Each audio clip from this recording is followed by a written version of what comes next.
Ladies and gentlemen, can I please have your attention? Great Scott! There's no crying in baseball! You better hold on tight, Spider Monkey. This is where the fun begins. Good morning, good afternoon, good evening, and good night. That's right, we're ranking Supergirl. Supergirl is a 2026 American superhero film based on the DC Comics superheroine Supergirl. It is the second film in the DCU. In the film, a hardened Supergirl embarks on a dangerous journey across the galaxy with an unlikely ally, confronting a ruthless enemy while rediscovering what it means to be a hero. Now, I did watch this when it came out, so it has been a while, and in all honesty, I think over that time, it has gotten a lot more hate than it necessarily deserves. Is it the best movie in the world? No. I think after Superman, people just had high expectations because that film was done really well.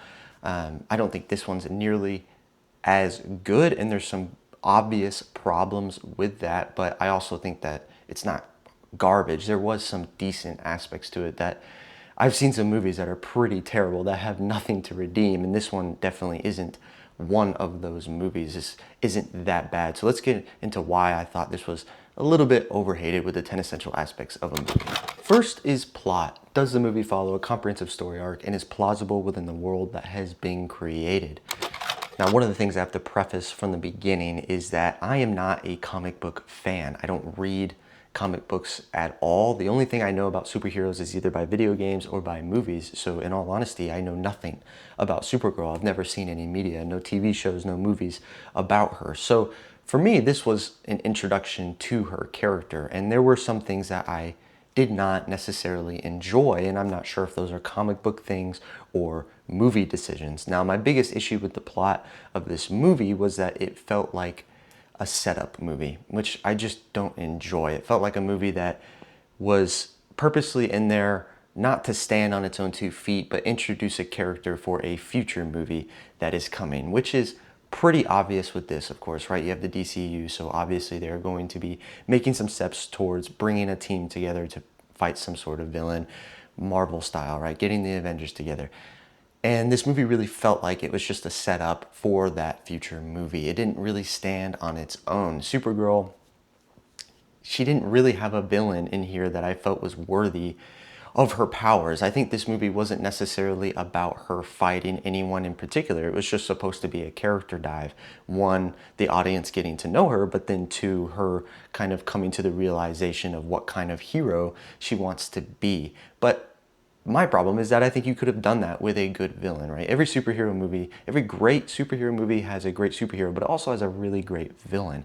And Crumb in this movie is just not very good. Now, he may be better in the comics, but as far as the movies go, this movie, he was pretty boring. He was kind of underwhelming. He felt like somebody that Supergirl should be able to handle really easily. In fact, most of the people she confronts in this movie seem like somebody she should just be able to handle really easily. And I think when you're making a superhero movie, especially with someone as powerful as Supergirl, it's nice to have some moments where she's really powerful. And there is one here, but she's not really challenged, right? Most of the challenging is anything mental, dealing with memories, which is okay, but I just felt like it's kind of wasted for a hero like Supergirl, because having that good villain would help this movie stand on its own 2 feet and not feel like just a transition movie. I also had some characters in it that I thought not only was Crumb not very good, but it had Lobo in it. And I felt like Lobo was useless. I don't even know why he was really in this movie. He had a moment or two where he does something, but for the most part, he just kind of temporarily exists. And that might be because they're setting him up to have more of a role down the line. But in all honesty, it just felt kind of silly in this movie. I also thought it was just kind of executed in a sloppy way. I wasn't really motivated for the story that was going on. One of the big reasons is that Ruth, I thought, was a very bland character, very surface level, just somebody that didn't really give you much of a reason to care about what is going on. She's only in this story because she's in it for revenge because her parents died.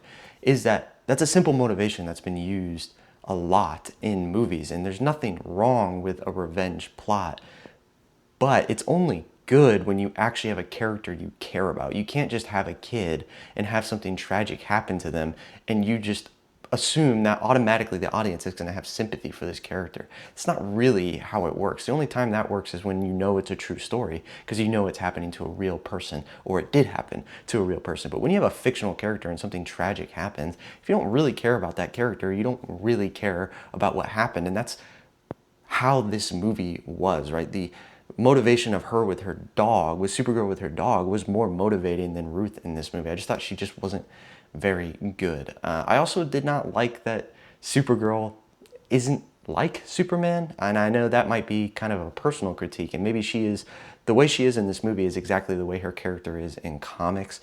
I don't mind her being different as far as motivation, or maybe being a little more edgy, but there's just a lot of cussing in this movie. She's also fairly violent, right, at the end, so I just don't love that. There's not a lot of really great female superheroes, and that's mainly because of writing and kind of when all these superheroes were born, like when they were created back in the 1900s. Like the way that they kind of came to exist has kind of limited how prevalent they are or how they are looked. And I thought this was a really good opportunity because Supergirl is the equivalent to Superman, and so it'd be kind of nice to have little girls who can have their Supergirl while boys have their Superman.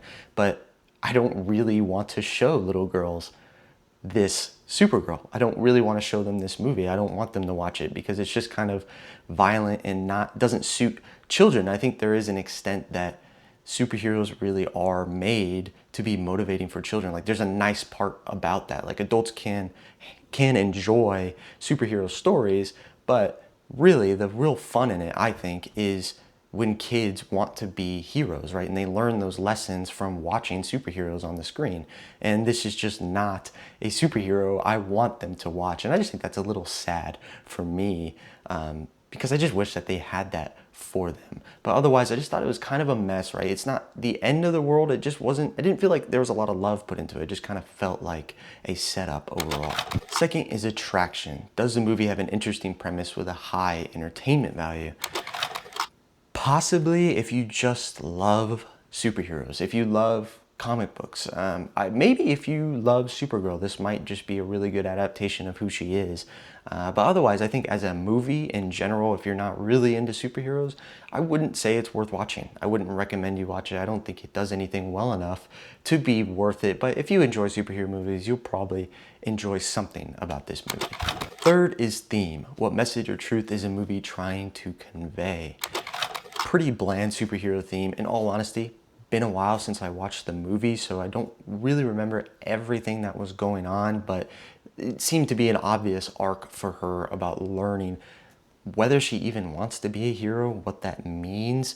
She obviously, in the beginning of the movie, doesn't want to, and by the end has changed in some way. So the whole point of the movie is to kind of show that in her, show her wanting to take responsibility for her actions, wanting to do good for the reasons that occurred in the movie. And honestly, it's okay. I mean, it's just like a very bland arc that you've seen a million times, and there's just not enough special aspects to this movie to make it really hit you in any way, because you don't necessarily care about the characters that much. The only one you might possibly care about is Supergirl, but that is just because she is who she is, not necessarily because the movie does a good job of wanting you to care for her.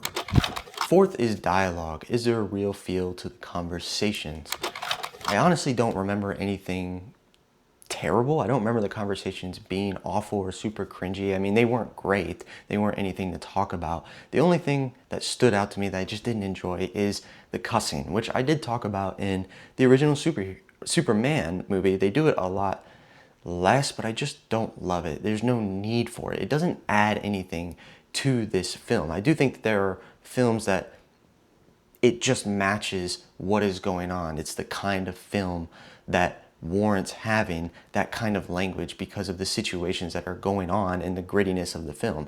These just aren't those kinds of movies. You don't need it. They're superhero movies, right? And if anything, you're supposed to hope that children want to watch it as well as adults, but I just don't think they really should. There's just so much cussing in this movie that I did not enjoy.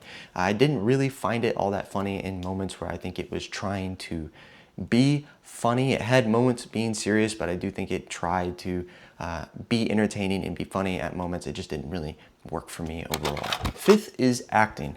Are the characters convincing? The only person I'll talk about is Millie Hancock as Supergirl. In all honesty, I think she did fine. I don't really think she had any moments where she had terrible acting. I don't think the movie gave her moments to show off that she is a good actress. My problems more are with how the character was written and portrayed, but not necessarily her portrayal of it. I thought she did a decent job for what she had. I just don't think that what she had was very good. 6 is cinematography. Is there a creative use of lighting, setting, and wardrobe to convey emotion? This is where I think the movie actually did a decent job. I thought it looked really good. I thought there was certain aspects about the universe that were brought in that I was never really aware of because I don't watch or read many comics or TV shows about the world that Superman is in. It's always on the Earth, but never about all the different alien races or Green Lantern stuff. Like, I don't really know any of that. So seeing the universe outside of Earth was really interesting. I thought they brought a lot of worlds to life that were cool, a lot of character designs that I thought were interesting and kind of fun to see. Something that I haven't really seen in other superhero films in the DC universe. I thought the action probably could have been better. Again, you have Supergirl, so I feel like you really need at least a moment where she's really just kicking butt, and she has that in this movie, but I feel like it's a little underwhelming for who Supergirl is. The way she kind of beats the bad guys is it's just okay. It's not really that entertaining. It didn't look that great. There were definitely moments in this movie where the CGI just did not look that good. So I do think the action was lacking in this movie as far as being memorable. Some of the character designs, I think a lot of the strangers were really good, but Lobo himself, he had this cigar that I just thought looked really, really cheesy. It looked bad. It was so obviously fake and not a real cigar and just kind of lit up, and you could tell it was a light. There's just moments that really didn't look that good in this movie. Now, I enjoyed what they were trying to do, bringing this, kind of life to the universe, but there are moments that don't look good and moments that do look good. There's pretty much zero emotion in this entire movie, but that's really because of the writing. There could have been some moments, I do think, when she's talking about her past and talking about Krypton, that could have been a moment that was really well done. It's just okay, because the whole movie is kind of okay. It just doesn't get you invested enough to care. So really, I didn't have any emotion. There may be some people who just naturally have emotion because they like these characters so much, but because this character was completely new to me, this was the foundation that they were putting as far as my care for this character, and it's just not that good of a foundation, so I didn't end up feeling anything in the movie when I think they were trying to get you to feel something. 7th is editing. This is all about the pace of the movie. The movie is an hour and 50 minutes long. I think it's okay. It's almost always too long when I'm not really enjoying the movie too much. So it did feel a little long for me, but that's just because I wasn't having a good time. An hour 50 realistically isn't that bad, especially for setting up a new character and introducing not only their characteristics, but their past and the world that they currently live in and the problem that they are now trying to solve. So there's a lot that you have to do whenever you're incorporating an entirely new character to a franchise. So I don't necessarily think that an hour and 50 minutes is that long, but because the quality of the movie isn't that good, it did feel long to me. 8th is soundtrack. Now, in all honesty, I don't really remember the soundtrack that much. I don't think it was memorable. I don't know if it was necessarily bad. It probably just blended in because there's been so many superhero movies and they kind of all have their own they're all kind of the same in the way that they do their music. The only time it stands out is usually when the movie is really good. A really good movie usually helps have the music stand out when it is really well done. I do think when you have a bad movie and great music, it's kind of hard to tell because you're so not invested into the movie. I do think this is probably one of those scenarios where I was just so not invested, I wasn't really paying attention to the soundtrack. I will say the one thing I remember about this movie, just like in Superman, when you had a moment where Mr. Terrific is fighting all these people and you're going around in a circle watching it from a character who is not participating in the fight, you have pretty much an identical scene in this movie, but the music that they chose for that scene was just terrible. It did not fit at all. I thought it was just such a weird choice. So I do remember that choice in music being kind of bad, but the rest of the movie I don't necessarily remember it being bad or good. It just kind of existed. Ninth is directing. Now I feel the director is in charge of the previous 8 aspects. They're the ones that have to put it all together, give it their stamp of approval, and make a really good movie. Now the director of this movie is Craig Gillespie, and this was his 9th film. The 9 total films he's directed to this point are Mr. Woodcock, Lars and the Real Girl, Fright Night, $1 Million Arm, The Finest Hours, I, Tonya, Cruella, Dumb Money, and finally, Supergirl.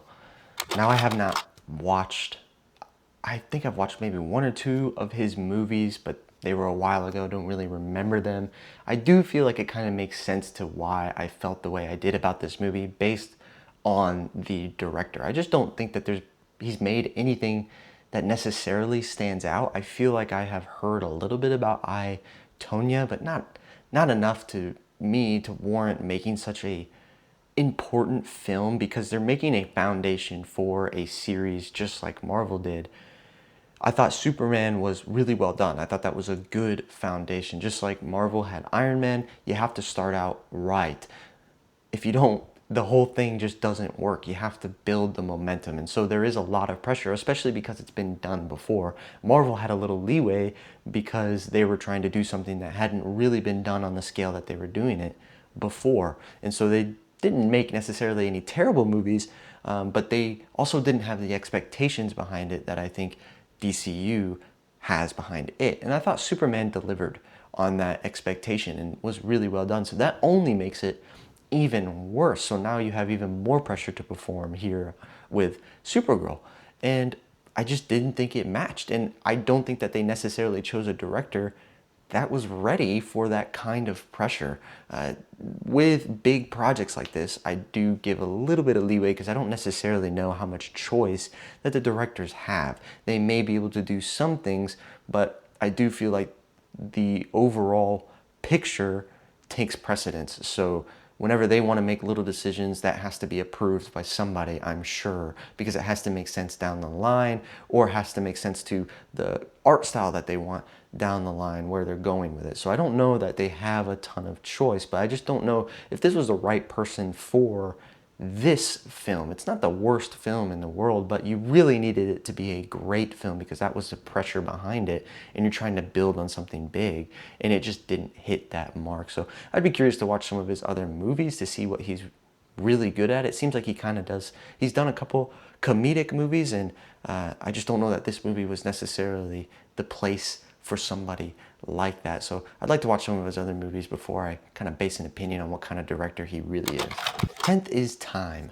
Will it stand the test of time?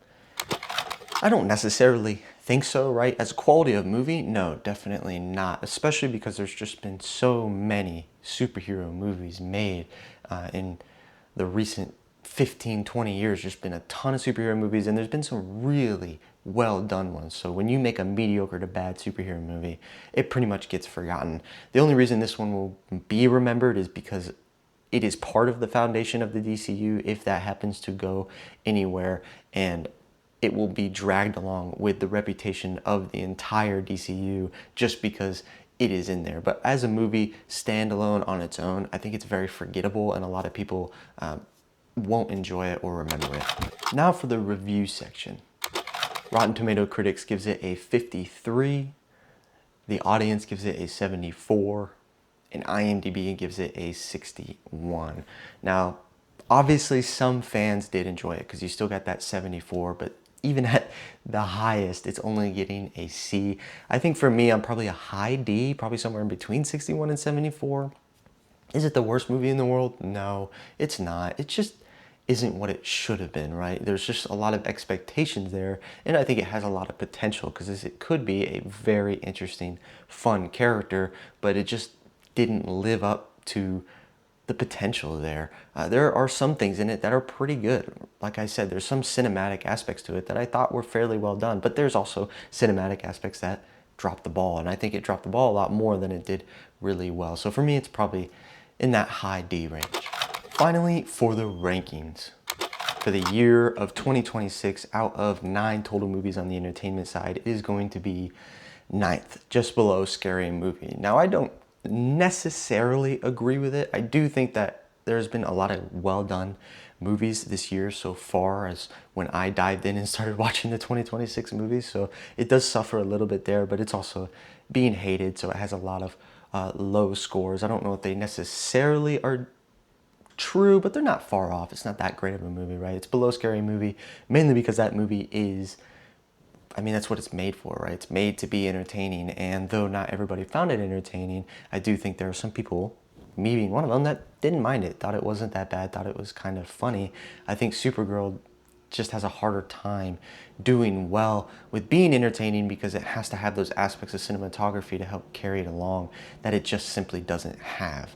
Now, cinematically, out of 9 total movies, it is going to be 7th, just below Backrooms and above Disclosure Day. Now, I've got it below Backrooms. That movie, I definitely had my critiques about it, but in the reference of who made it, how big of a budget it had, it's a really well done movie. But considering against every movie, right, in this year, I think it did a little bit better of being serious. It had moments that were actually tense that Supergirl just didn't have, where Supergirl was trying to have some sort of emotion with it. It just never came. Where Backrooms, there is moments where you are nervous, and it does well with that. Now, I do have it above Disclosure Day, and these are both movies that I think are honestly very disappointing. I expected a lot more and just didn't get it. But the things I could like or picked out that I enjoyed about Supergirl just aren't really there for Disclosure Day. Disclosure Day had an idea that was good, and I thought the end was fairly entertaining, but pretty short. Supergirl, at least throughout the whole thing, I thought there was some aspects of it as far as looking at other characters or Supergirl's design herself or some of the superhuman aspects that were going on. I thought they were kind of entertaining. I just think it brings a little bit more as far as creativity than what Disclosure Day did. Now, for the decade of the 2020s, out of 81 total movies on the entertainment side, it is going to be 62nd, just below Gladiator 2 and above Moana 2. Now, I do have it below Gladiator 2. I think that's just because Gladiator 2, honestly, not that entertaining of a movie either, but for me personally, I would rather watch it, right? It's just in a time period focusing on a part of history that I enjoy. I think gladiators are really cool, so seeing that on the big screen, kind of in this big story, is more entertaining to me personally. Now, it is above Moana 2, and that's because they're just on 2 different tiers in the way I rank things, so people themselves just liked Supergirl more on average than Moana 2, and I would kind of agree with that. I think Supergirl's a more interesting character than the purpose of Moana 2, right? It doesn't do that much. You already have Moana 1, and I don't think it builds on it enough to really be that entertaining. Now, cinematically, out of 81 total movies, I have it 55th, just below Backrooms and above The Damned. Now, it's below Backrooms for the exact same reasons as before. I have it above The Damned. That's really just because of the scale, right? There's a lot of creativity with Supergirl, like I said, bringing in, different parts of this DCU universe itself, having different aliens, and there's just different things to look at and enjoy. I think it actually has some real creative pieces to it. The Damned had a couple cinematic things that I thought were done really well, but it's just kind of ruined by halfway through the movie and down, it just becomes this very average kind of boring movie. So I do think the creativity of Supergirl and execution is just a little bit better. Now, all time, out of 99 total movies on the entertainment side, it is going to be 78th, just below Gladiator 2 and above Treasure Island from 1990. I have it above Treasure Island. They're both hard movies to get through. I think Supergirl is just a little easier, a little more entertaining for the general audience. Treasure Island is not necessarily a bad movie, but it's long. The dialogue is a little hard to listen to because it is so old-fashioned, and the budget wasn't there, the quality isn't there. I think there's moments in Supergirl that are just easier to enjoy. Now, cinematically, out of 99 total movies, it is going to be 72nd, just below Backrooms and above The Damned. It's there for the exact same reasons as before. Okay, that's all I got for Supergirl. Listening to myself talk about it over and over, I mean, it is a fairly rough movie, so I say it was overhated, but it does have some criticisms that make sense. I just think it had too much pressure on it. People were expecting a lot, as they should have, because Superman was such a good movie. You're thinking this one's going to be at least on the same level, and it just wasn't. It was far, far below. It definitely felt just like a setup movie. It didn't have the heart in it. It didn't feel like they put a lot of effort into it, that they were just trying to shoe in a character introduction so that they can use her in future movies. And I just feel like that's kind of a shame, because it could have been a really well done movie. So if you did watch Supergirl, please comment below, let me know what you thought. The whole reason I started this channel was to just interact with people who also like movies. So where did you think I was right? Where did you think I was wrong? What did you think? Did you see something I didn't see? That's what I care about. That's what I like seeing and interacting with you guys. But otherwise, you can comment a movie down below, and eventually I will review it and I will get to it. But otherwise, I'm Mr. Majoritarian. Stay classy, San Diego.